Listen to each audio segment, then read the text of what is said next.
बिस्मिल्लाहिर्रहमानिर्रहीम। Welcome to decoding physics. MDCAT physics के लिए हम टॉपिक वाइज प्रैक्टिस सेशन कर रहे हैं और ये हमारा थर्ड लेक्चर है जिसमें इलेक्ट्रोस्टैटिक चैप्टर का टॉपिक नंबर 3। और इस वीडियो में हम डिस्कशन करेंगे इम्पोर्टेंट एमसीक्यूज़ की। इलेक्ट्रिक पोटेंशियल या इसको इलेक्ट्रोस्टैटिक पोटेंशियल भी कहते हैं। तो इस पर डिफरेंट क्वेश्चंस की डिस्कशन करेंगे। उसमें न्यूमेरिकल्स भी है, उसमें कंसेप्चुअल भी है।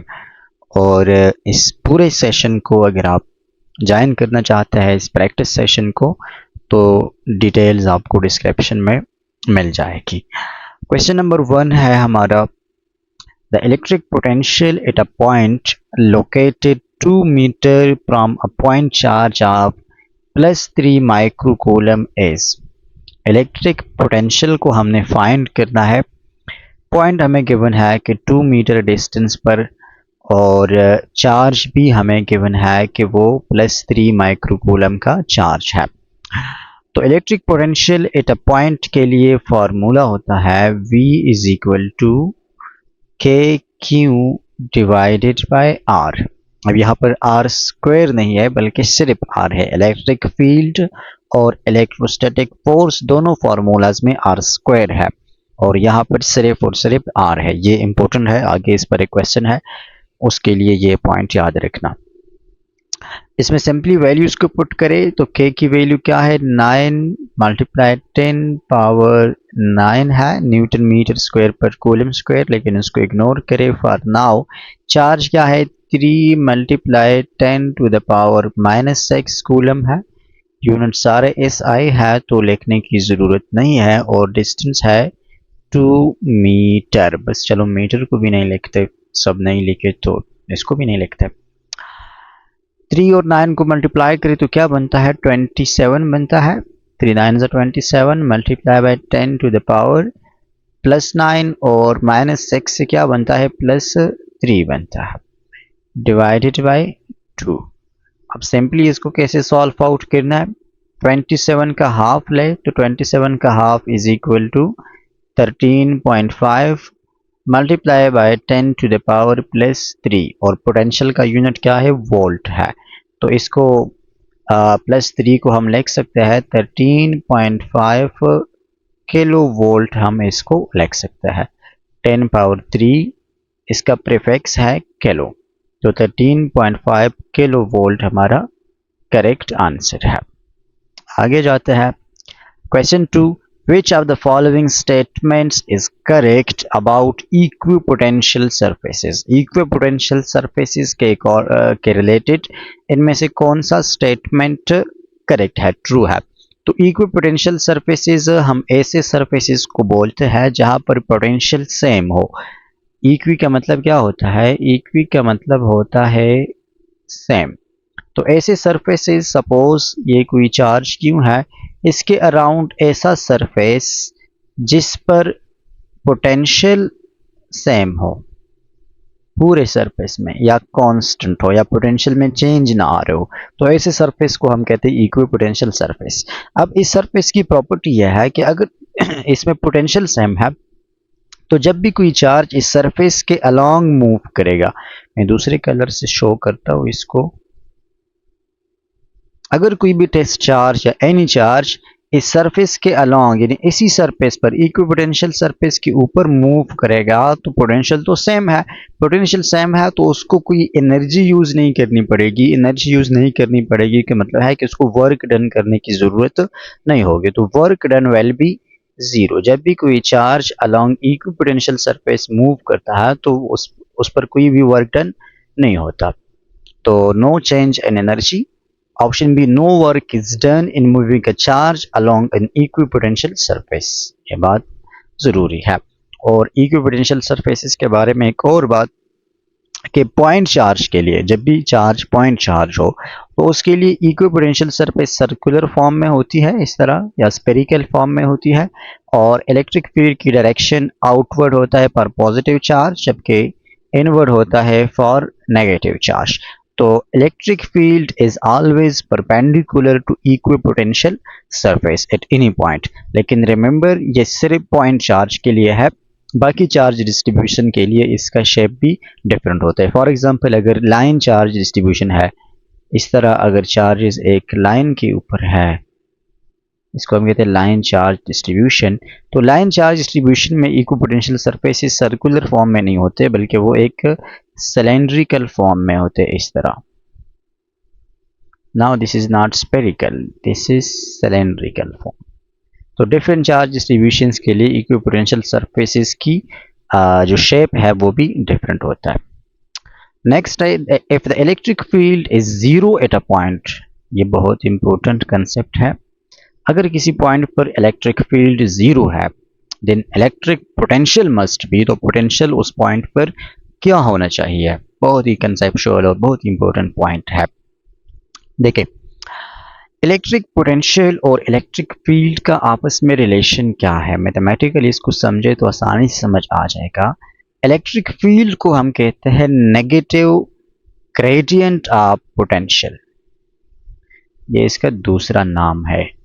किस चीज़ का? इलेक्ट्रिक फील्ड का। यानी ये इलेक्ट्रिक फील्ड असल में हमें ये बताती है कि डिस्टेंस के साथ ये चार्ज है और इससे डिस्टेंस के साथ, किसी भी डिस्टेंस के साथ, जैसे जैसे हम इस चार्ज से दूर जाते हैं तो डिस्टेंस के साथ पोटेंशियल में चेंज किस तरह आता है, ये हमें इलेक्ट्रिक फील्ड बताता है। तो इलेक्ट्रिक फील्ड असल में क्या है? ये हमें पोटेंशियल का चेंज शो करता है विद रिस्पेक्ट टू डिस्टेंस, और मैथमेटिक्स के टर्म्स में इसी चीज को हम कहते हैं gradient of potential. Gradient of potential का मतलब change of potential along distance, किसी भी डिस्टेंस पर। और यहाँ पर नेगेटिव साइन इसमें बाय कन्वेंशन है, इसकी बहुत बड़ी कहानी है, टाइम मिला कभी तो इस पर डिस्कशन कर लेंगे, लेकिन फिलहाल के लिए याद रखें कि इलेक्ट्रिक फील्ड की फॉर्मूला क्या है? Negative gradient of potential. अब अगर किसी पॉइंट पर इलेक्ट्रिक फील्ड की वैल्यू जीरो है, जीरो, तो यहां पर पोटेंशियल की वैल्यू क्या होनी चाहिए? आपको अगर डेरिवेटिव के बारे में थोड़ा बहुत पता हो, ये डी बाई डी आर जो आप देख रहे हैं ये असल में डेरिवेटिव है, पोजीशन डेरिवेटिव है। तो डेरिवेटिव की वैल्यू जीरो तब आती है जब फंक्शन, ये पोटेंशियल है जो है ना, इसको हम कहते हैं फंक्शन, और ये डी बाई डी आर है, ये इसको हम कहते हैं डेरिवेटिव, ये डेरिवेटिव है। और ये v क्या है? पोटेंशियल, ये फंक्शन है। थोड़ा मैथमेटिक्स को सीख लेते हैं। तो किसी भी फंक्शन की वैल्यू जब कांस्टेंट हो, जब भी कोई फंक्शन की वैल्यू कांस्टेंट हो तो उसका डेरिवेटिव की वैल्यू जीरो आएगी। यानी डेरिवेटिव की वैल्यू जीरो आने के लिए फंक्शन की वैल्यू जीरो नहीं चाहिए। जरूरी नहीं कि फंक्शन जीरो होगा तो डेरिवेटिव भी जीरो होगी, नहीं, फंक्शन की वैल्यू जहां पर भी कांस्टेंट हो तो वहां पर इलेक्ट्रिक फील्ड की वैल्यू जीरो होगी।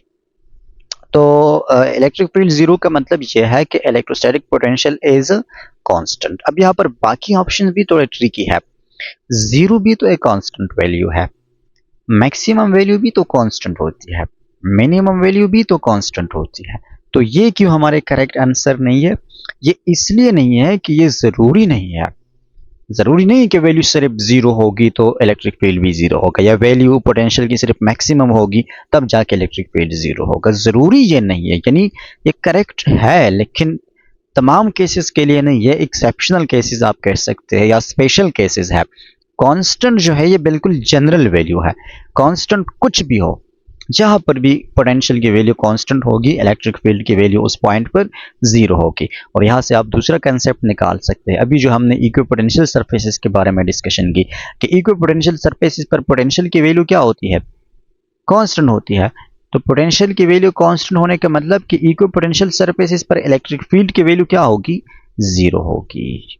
तो ये भी आप यहाँ से एक पॉइंट निकाल सकते हैं। बहुत ही ज़रूरी डिस्कशन थी, बाकी भी इसमें बहुत सारी बातें हैं, इसके लिए अगर टाइम मिला तो हम उस पर डिस्कशन करेंगे, लेकिन फिलहाल के लिए इतना ही ज़रूरी है। आगे जाते हैं। Potential due to two equal and opposite charges the mid point is zero. ठीक है, क्यों जीरो होगा? क्योंकि अपोजिट चार्जेस है और potential is a scalar quantity.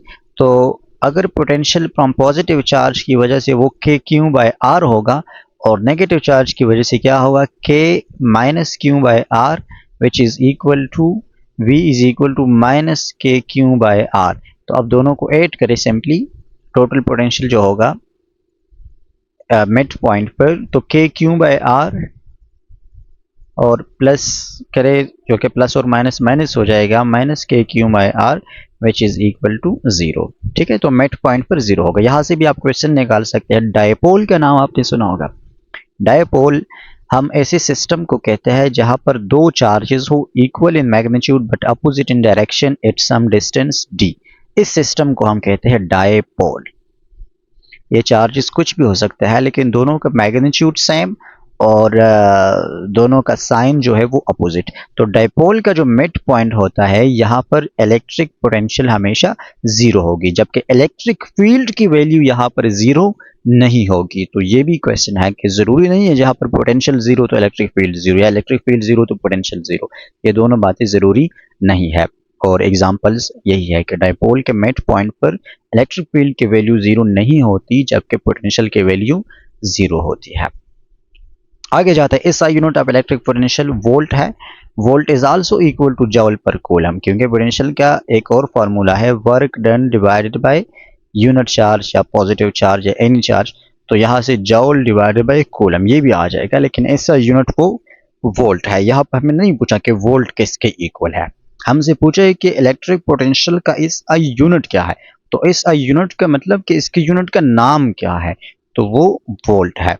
Anyhow, joule per coulomb is also correct. आगे जाते हैं। A positive test charge moves from a point 5 volt to 2 volt potential. Work done by the electric field is, जहां पर भी ये आ जाए work done by the electric field, तो remember इसका आंसर हमेशा नेगेटिव होगा। यानी वर्क डन बाय फील्ड के लिए हम नेगेटिव साइन को पुट करेंगे और उसका फार्मूला होगा work done by field is equal to minus q divided by change in potential. ये माइनस किस लिए है, ये वर्क डन बाय फील्ड है। अब अगर वर्क डन बाय एजेंट है या एक्सटर्नल वर्क डन है तो उस केस में ये वैल्यू पॉजिटिव होगी।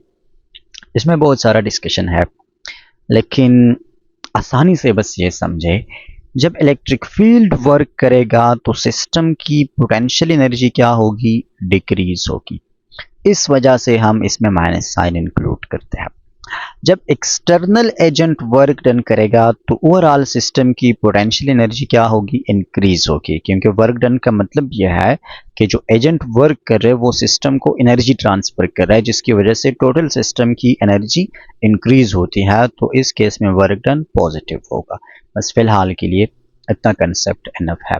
अब इसमें चेंज इन पोटेंशियल की वैल्यू पुट करें। अच्छा, पॉजिटिव टेस्ट चार्ज बताया है, तो पॉजिटिव टेस्ट चार्ज यूजुअली हम यूनिट चार्ज लेते हैं, यानी इसकी वैल्यू को 1 लेते हैं। और चेंज इन पोटेंशियल, चलो इसको क्यों ही लेते हैं, और चेंज इन पोटेंशियल की वैल्यू क्या है, 3 वोल्ट है। 5 वोल्ट से 2 को माइनस करें तो वी विल गेट 3 वोल्ट। ठीक है, अब यहाँ पर आंसर हमारा आ रहा है 3 माइनस 3 क्यू, और the answer will be in जॉल। ठीक है, बल्कि जब तक हमने क्यू की वैल्यू पुट नहीं की, चलो ठीक है यूनिट जॉल ही ठीक है, क्योंकि यहाँ पर वर्क है। अब ऑप्शंस में इसके साथ कोई ऑप्शन मैच नहीं कर रहा। यहाँ पर हमें चार्ज के लिए एक स्पेसिफिक वैल्यू चाहिए थी, जो कि स्पेसिफिक वैल्यू स्टेटमेंट में गिवन नहीं है। तो इतना याद रखें कि जो भी वैल्यू अगर आपको पेपर में क्वेश्चन आ जाए तो यहाँ पर क्यू की जगह पर चार्ज की वैल्यू पुट करें, उसको चेंज इन पोटेंशियल के साथ मल्टीप्लाई करें तो you will get work done. बस इतना याद रखिए कि जब वर्क डन बाय फील्ड हो तो आंसर मस्ट बी नेगेटिव, और जब work done by external agent हो तो the answer must be positive. Formula में नेगेटिव और पॉजिटिव को पुट करें, बाकी पोटेंशियल में चेंज की वजह से भी ये वैल्यू चेंज हो सकता है, लेकिन वो खुद ब खुद आएगा प्लस माइनस, उसमें याद रखने की जरूरत नहीं है। आगे जाते, electric potential at infinity due to a point is 0। Infinity पर पोटेंशियल की वैल्यू 0 होगी। ठीक है, क्यों 0 होगी, क्योंकि potential is equal to k q divide by r. अब आर इन्फिनिटी तक अप्रोच करेगा तो वी 0 तक अप्रोच करेगा। What is electric potential at a distance r from a point charge q. तो पॉइंट चार्ज के लिए हमसे इलेक्ट्रिक पोटेंशियल का फॉर्मूला मांग रहा है, तो इलेक्ट्रिक पोटेंशियल के क्यू डिवाइड बाय आर है। If a 2 microcoulomb charge gains 6 microjoule of energy, the potential at that point is, energy हमें गिवन है, चार्ज हमें गिवन है और पोटेंशियल को फाइंड करना है, तो हमें पता है कि potential is equal to potential energy, जो एनर्जी गेन करता है, डिवाइडेड बाय चार्ज। तो बस सिंपली एनर्जी को चार्ज पे डिवाइड करें, एनर्जी 6 माइक्रो जाउल है और चार्ज कितना है 2 माइक्रो कूलम है, तो माइक्रो माइक्रो के साथ खत्म, 6 को 2 पे डिवाइड करें 3 और जौल पर coulomb is equal to volt, so the answer is 3 volt. आगे जाते हैं, which of the following has no effect on electric potential at a point in space. Electric potential इनमें से किस चीज पे डिपेंड नहीं करता, तो मैग्नीट्यूड ऑफ सोर्स चार्ज यानी क्यू पर भी डिपेंड करता है, डिस्टेंस पर भी डिपेंड करता है, मीडियम पर भी डिपेंड करता है। मीडियम पर किस तरह डिपेंड करता है, फॉर्मूले में जो के है बस ये मीडियम को शो करता है, तो मास ऑफ टेस्ट चार्ज पे डिपेंड नहीं करता। आगे है, 2 points A and B are located in uniform electric field. A point A is at higher potential than B, then the direction of electric field is. Very good. दो points है, ये है point A और ये है point B। अब A का जो पोटेंशियल है यानी potential at point A that is greater than the potential eight point B, तो हमसे मांग रहे कि अब इलेक्ट्रिक फील्ड की डायरेक्शन क्या होगी। रिमेंबर, इलेक्ट्रिक फील्ड की डायरेक्शन हमेशा from greater potential to lower potential या from higher potential to lower potential होती है, तो इस केस में ए की पोटेंशियल ज़्यादा है तो electric field from A to B होगा, from higher to lower, from higher to lower, याद रखें, तो फ्रॉम ए टू बी। अगला है, if the electric potential at 1 metre from a charge is 9 volt, what is the potential at 2 metre. Very good. अगर किसी point charge से 1 metre distance पर potential 9 volt है तो 2 मीटर डिस्टेंस पर क्या होगा। हमने सिंपली क्या डिस्टेंस को डबल किया, डिस्टेंस को डबल करेंगे तो पोटेंशियल हाफ होगा क्योंकि इनवर्स रिलेशन है और 9 का हाफ 4.5 वोल्ट है।